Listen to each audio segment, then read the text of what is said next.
In this video, I'm showing you how to reset Siri voice recognition on your iPhone running iOS 27.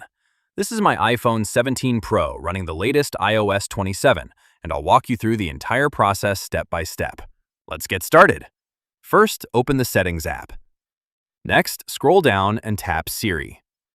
On this page, tap Requests. Now, tap Off to disable Siri. That's it. Wait a few seconds. Then, turn Siri back on by selecting Siri or Hey Siri. When the setup screen appears, follow the on-screen instructions and say each phrase clearly so Siri can learn your voice again. The first phrase is, Siri, what are some fun things I can do indoors on a rainy day? Next, Hey Siri, set an alarm for 15 minutes before my next meeting. Then say, Siri, what time does my flight leave on Saturday? Next, Hey Siri, make a dinner party menu with veggies that are in season. And finally, Siri, add these photos to my summer album.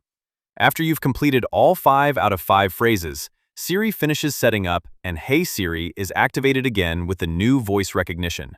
Now, try saying Hey Siri to make sure it's responding to your voice. I hope this works for you and fixes your Siri voice recognition issue. Thanks for watching.